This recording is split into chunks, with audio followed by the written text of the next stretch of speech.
Ce mini-cours est dédié pour la Refoua Shema de Yitzhak Yaakov ben Avraham Avinu. Alors, Jordan pose la question. Qu'est-ce que c'est exactement que Eliyahu Hanavi? Eliyahu Hanavi, paraît-il, il est monté, me pose la question, il est monté vivant au ciel, au paradis. Alors, c'est pas paraît-il, c'est marqué noir sur blanc dans la Torah, il faut lire la Bible, d'accord, chose que je recommande de faire. Il avait son élève Elisha, et il lui a signifié qu'il partait, et il lui a demandé « Qu'est-ce que tu veux ?» C'est la dernière occasion que je peux maintenant te bénir, faire quelque chose. Alors, il lui a demandé que tu me donnes un pouvoir double du tien. Il a dit, il t'a demandé un truc qui est dur. On va voir. Si tu me vois partir, alors ça veut dire que tu as reçu. Sinon, pas. Et ils sont approchés du Jourdain.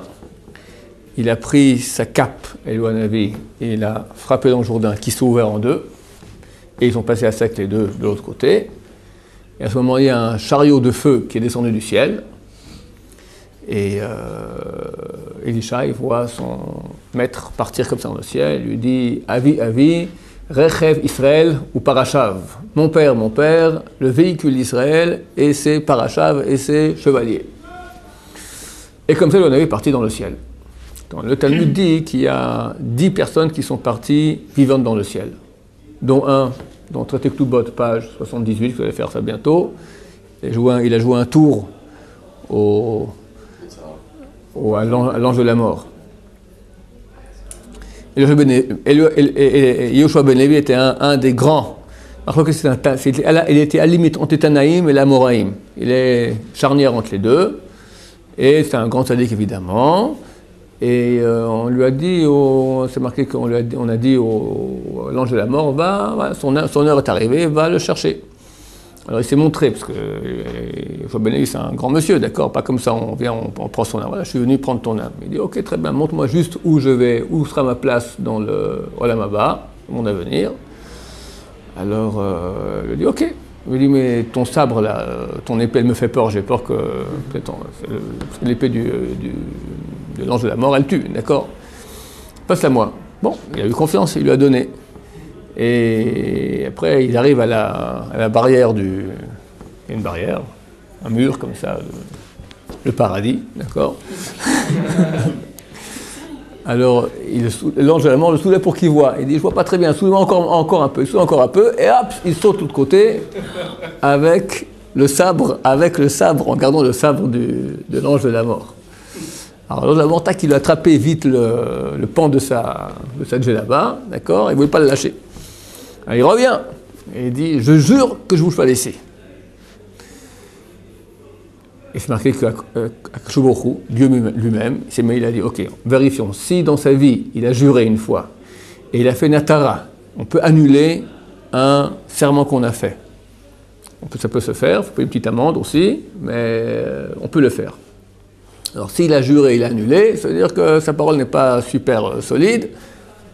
Bon, on le renvoie dans les mains de l'ange de la mort. Et si par contre il n'a jamais fait d'autorisation de serment, alors sa parole est super solide, dans ce cas-là on le laisse. Ils ont vérifié, effectivement il n'a jamais fait d'annulation de son serment, donc il est resté comme ça au Olam Haba. Il y en a beaucoup d'autres, il y a Hanoch, il y a dit la Gemara, on cite 10, d'accord?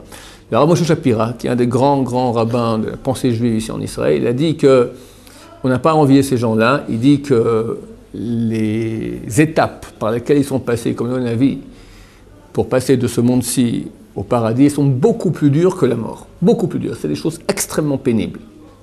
Donc c'est pas du tout simple d'arriver vivant au Olam Haba. Alors qu'est-ce que ça veut dire? J'ignore. J'imagine qu'ils n'ont pas là-bas avec leur steak, d'accord, le corps qu'on a ici. C'est autre chose. Donc tu poses la question. Alors, c'est marqué d'un côté qu'il vient annoncer que Mashiach vient, et à chaque Brit Mila, il est là. Alors, comment ça se fait? Comment il fait pour être à la fois une Brit Mila à Los Angeles, l'autre à Hong Kong, et l'autre... Hein? Moshe Shabbat, on espère que la Géoula aura lieu à Moshe Shabbat, que cette semaine-là, on rappelle Eliyahu Hanavi. C'est vrai qu'il y a encore autre chose, c'est vrai qu'on rappelle souvent son nom. Bon, Alors en deux mots, on parle maintenant de son âme. Et là, il y a une chose très basique à comprendre qui est super pas connue des gens. Nous sommes constitués de plusieurs parties d'âme. 5 parties. Nefesh, Ruach, Neshama, Chaya, Yechida. Ces parties elles-mêmes sont constituées aussi de subdivisions de ces 5 parties. Dans Nefesh, t'as Nefesh, Ruach, Neshama, on appelle Narnachi. Narnachi, c'est les premières initiales de nous, Nefesh, Ruach, Neshama, Chaya, Yechida. Narnachi. Dans Nefesh, tu as Narnachi, dans Ruach, tu as Narnachi, dans Neshama, tu as Narnachi, dans Chaya, tu as Narnachi, et dans Yechida, tu as Narnachi. Et ainsi de suite jusqu'à l'infini. Même dans une pierre, tu as Narnachi. Tu as plusieurs niveaux d'âme, plusieurs niveaux de spiritualité. D'accord? Le niveau le plus bas, le niveau le plus haut. Maintenant, tout ça, ça forme nous. Dans nous, il y a plusieurs parties chez moi. Il y a une partie bestiale. Il est un Yetzerat. Puis, une seconde après, tu vas avoir une pensée super kadosh. C'est pas la même partie chez toi qui a la pensée super kadosh. C'est vrai que ça se passe dans ton cerveau.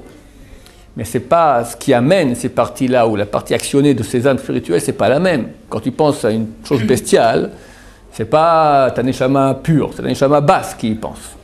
La neshama pure, elle pense à autre chose. D'accord? C'est elle que tu actionnes. C'est comme différents bras. Tu as un bras bestial, un bras divin. Quand on meurt, chaque partie va autre part.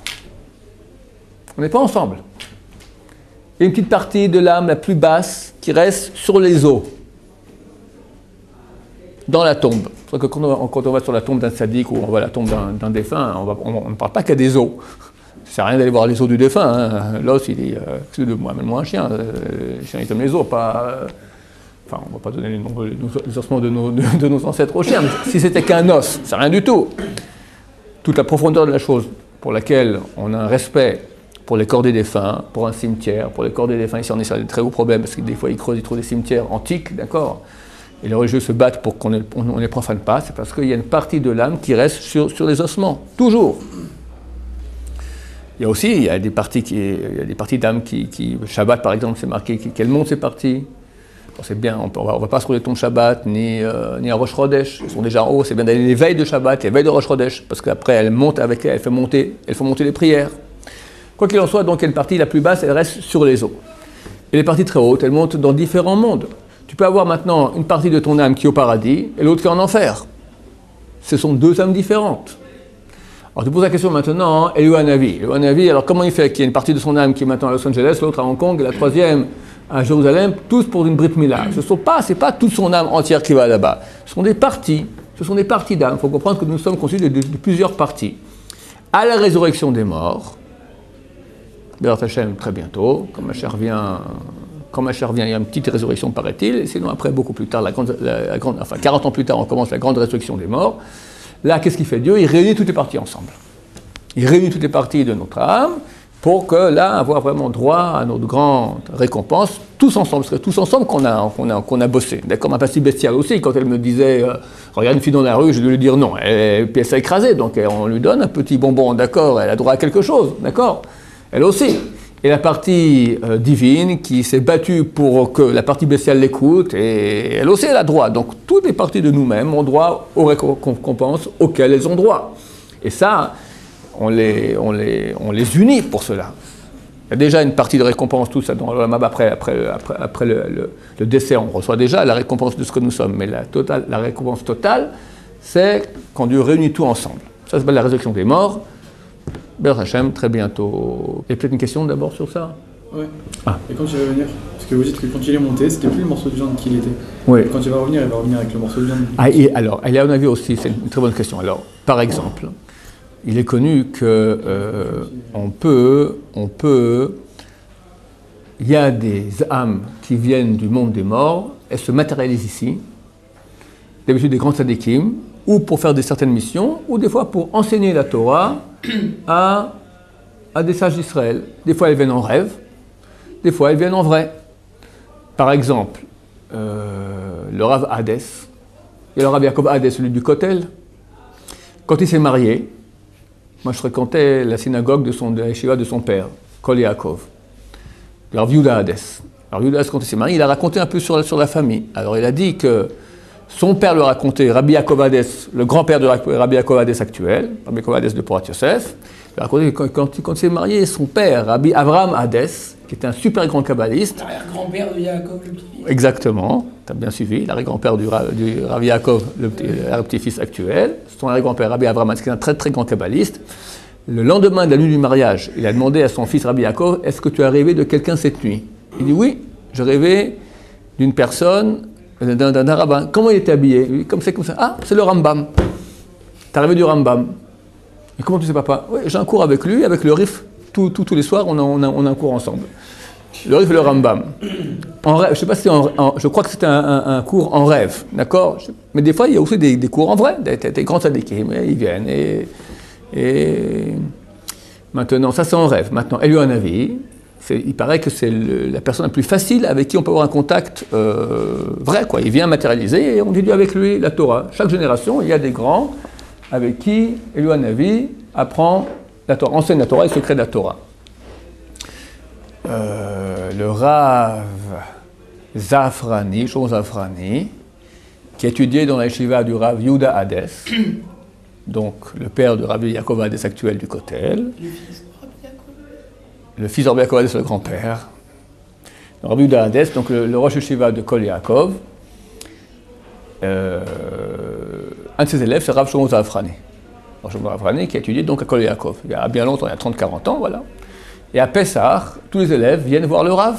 Tous les anciens élèves viennent voir le Rav ensemble, etc. Alors ils sont venus, une vingtaine, trentaine, je ne sais pas, d'accord, voir le Rav Yehuda Hades dans sa maison. C'est une mitzvah d'aller visiter son Rav les jours de fête.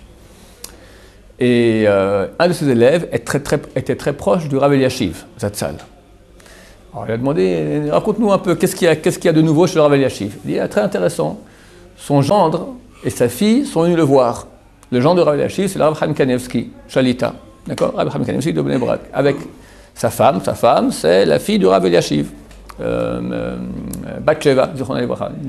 Zecher Tzedeket Livracha, d'accord? Elle est décédée il y a quelque temps. Et donc il y avait le Rav Eliashiv avec sa fille et son gendre. Et sa fille dit, tu sais papa, Chaim, mon mari, il a un gilouï, dévoilement d'Eliyahu Hanavi. Rav Eliashiv lui a dit oui, et il n'a pas répondu. Ah, c'était l'histoire que donc, le Rav Hades, on a raconté chez Rav Hades, et le Rav Shlomo Zalman nous a raconté après, dans sa synagogue, nous a raconté cette histoire donc, qui sortait tout juste du four, d'accord, tout vrai. Donc voilà, nos générations encore, tu as des grands avec qui Eliyahu Hanavi apprend la Torah, voilà. Donc c'est des choses qui sont tout à fait possibles.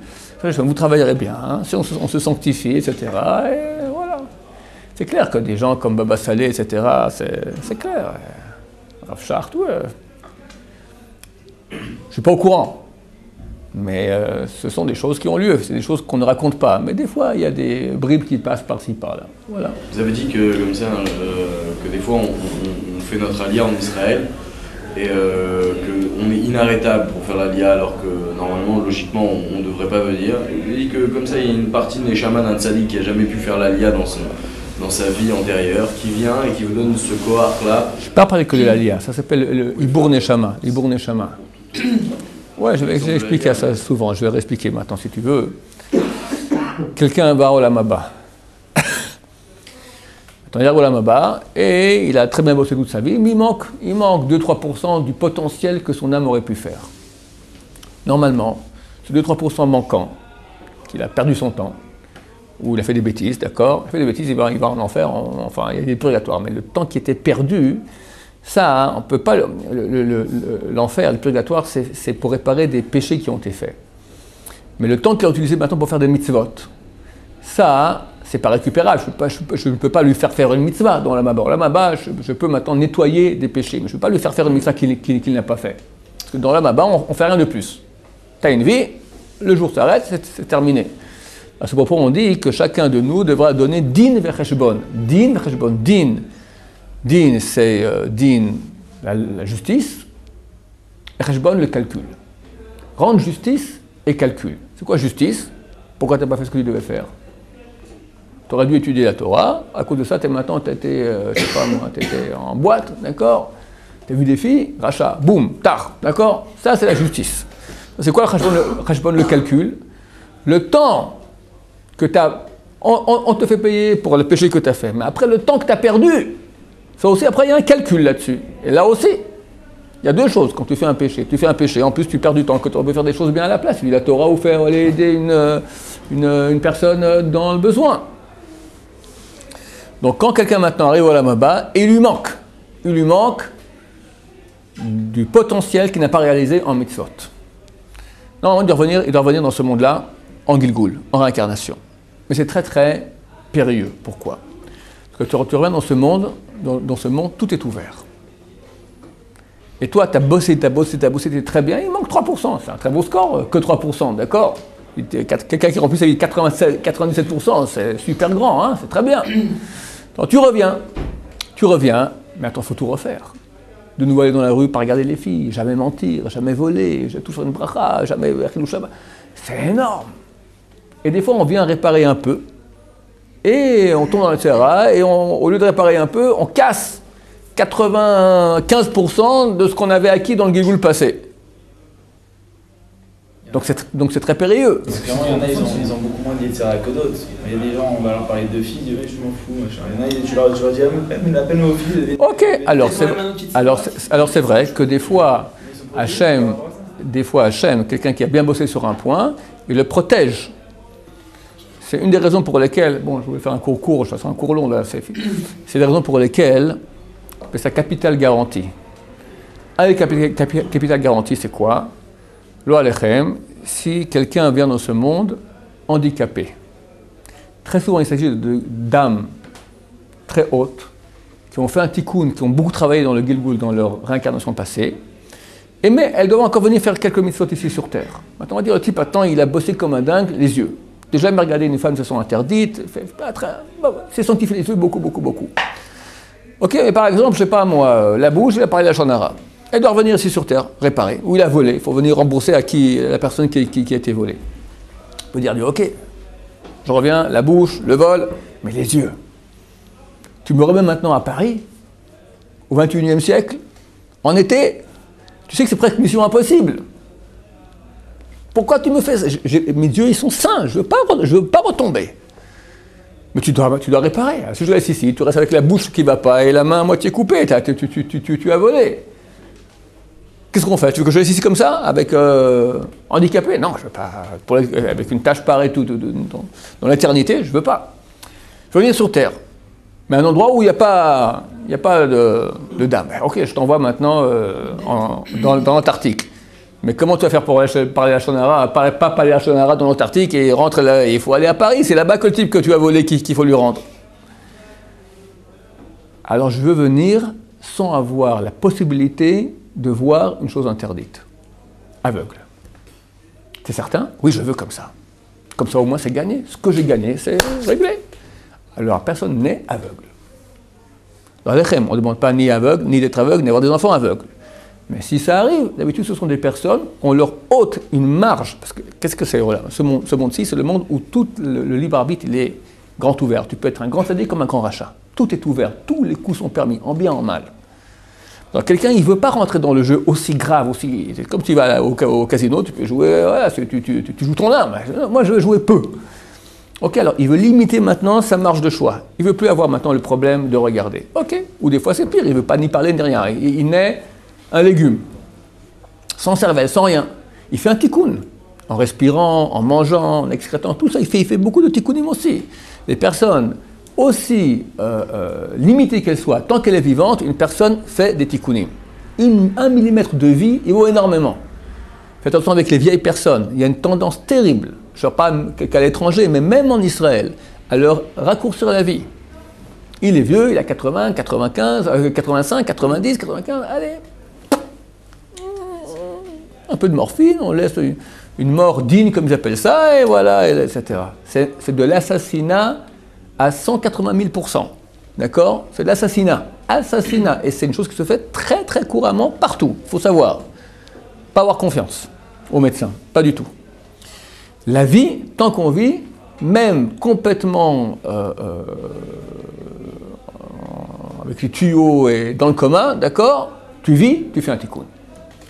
Donc, je reviens maintenant à ce que je voulais dire. Maintenant, le tzaddik, il veut revenir sur terre maintenant. Il ne veut pas être ni aveugle, ni rien. Il y a un deuxième moyen de garder le capital garanti. Il s'appelle Eibur Neshama. C'est quoi Eibur Neshama? Il ne vient pas sur terre du tout.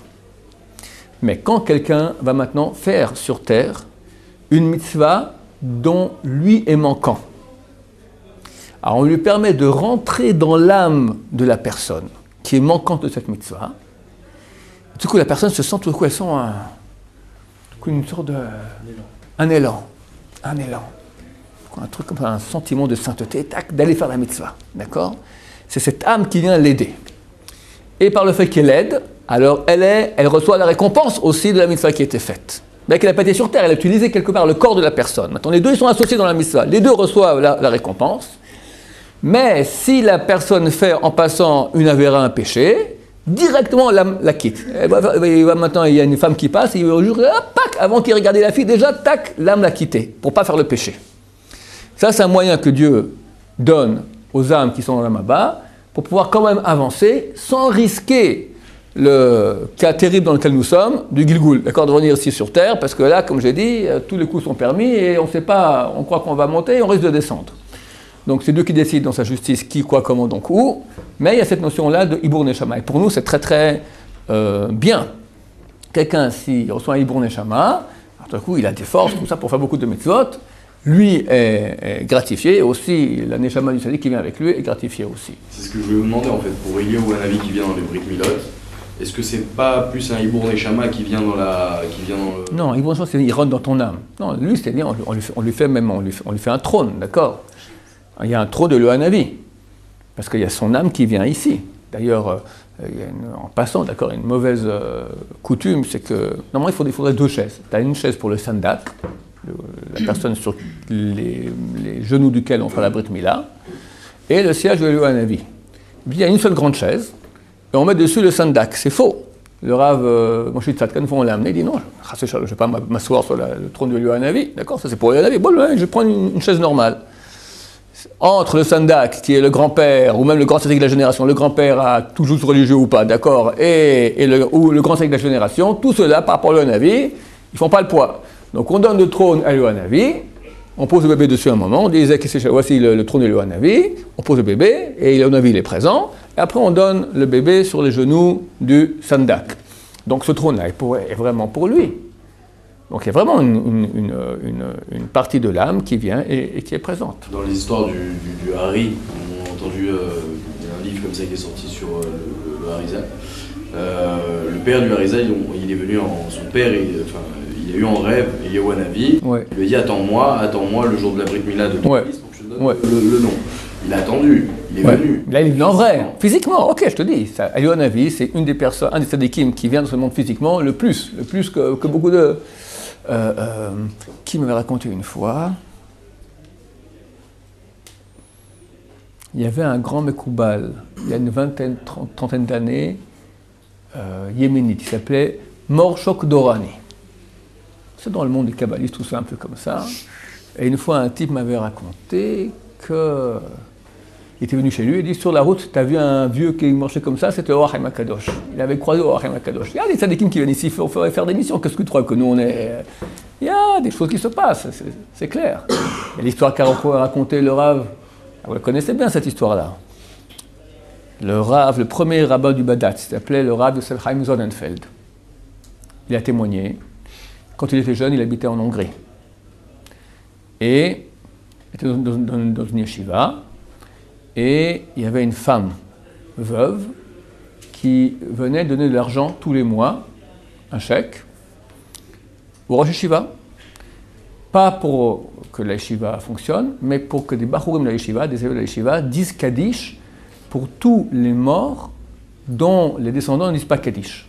Il y a beaucoup de personnes décédées, dont la descendance ne dit pas Kaddish, et eux, ils sont là-bas. Le Kaddish, c'est une prière qui fait monter très très haut les âmes dans le monde à venir. Et c'est bien que ce soit leur descendance qui dise le Kaddish. Si la descendance ne le dit pas, alors c'est bien de payer quelqu'un qui dira. D'accord ? Alors elle payait de l'argent pour tous les... que les bachoum disent Kaddish, pour tous les morts dont la descendance ne dit pas le Kaddish.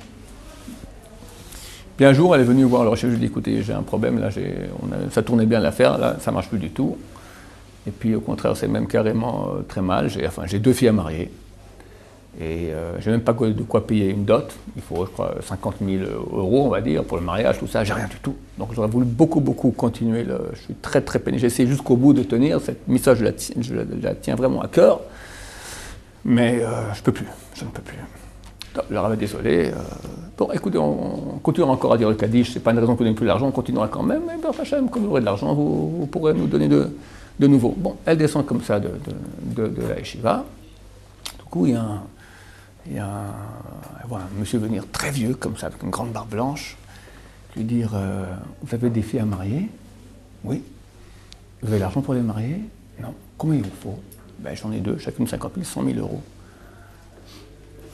Il sort un chéquier, fait 100 000 et il signe. Demain, vous avez ce chèque à la banque là-bas, mais il se peut qu'ils ne vous croiront pas que c'est un chèque d'une très grande somme. Alors, amenez 2 témoins, allez à l'échelle maintenant, amenez 2 témoins qui m'ont vraiment vu que c'est moi qui vous donnais ce chèque-là.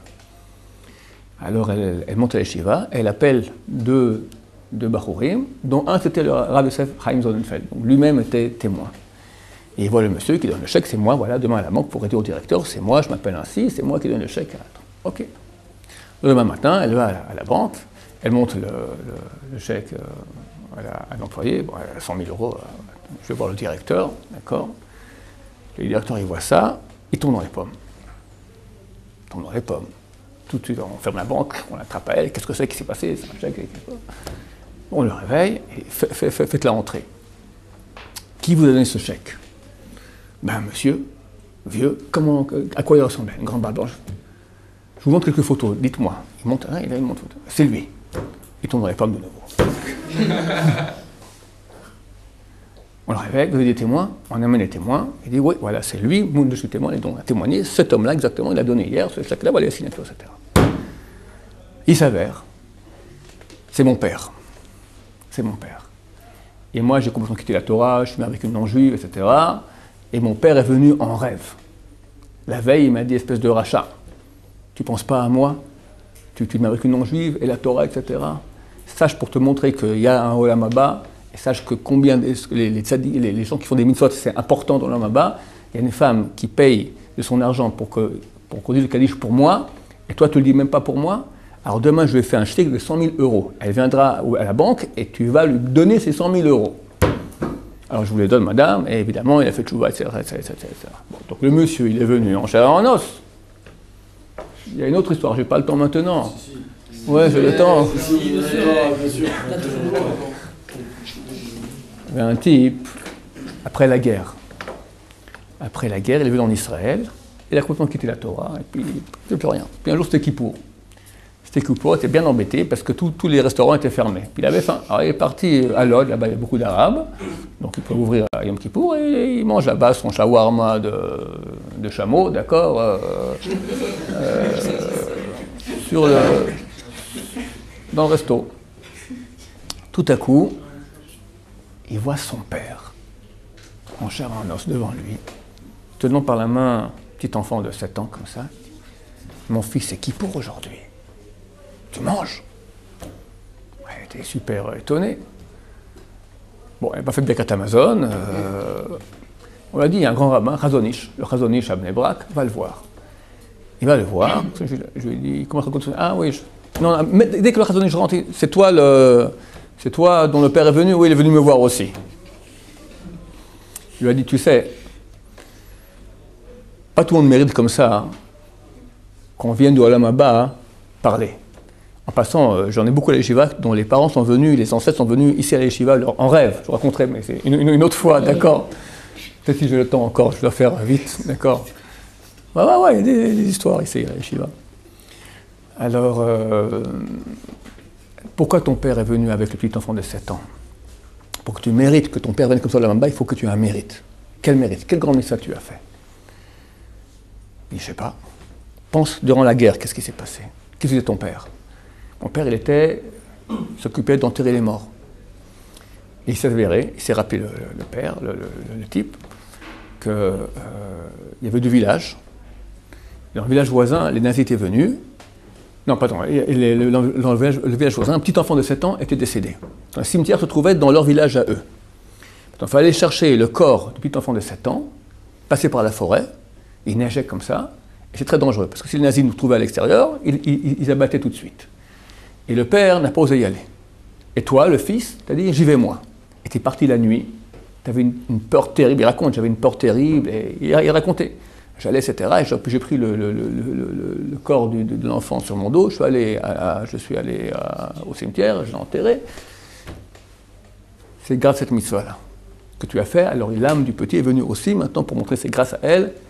Et ton père est demandé de faire tchouva. Et je crois que pour finir, le monsieur il a fait tchouva. Ici à la yeshiva, on avait un jeune homme qui était en voie de conversion. J'ai pas le temps. En voie de conversion, dont le père était juif. Mais la mère était non juive.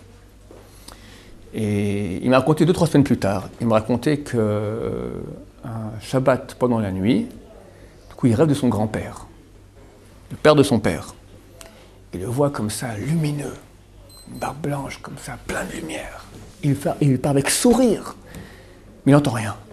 Il voit l'émission comme ça et il n'entend rien. Il s'est réveillé, choqué. Mais qu'est-ce que c'est? Pourquoi j'entends rien? Bon, ok. Samedi soir, il va dormir. De nouveau, même chose. Il voit son grand-père, souriant, plein de lumière, blanc comme ça.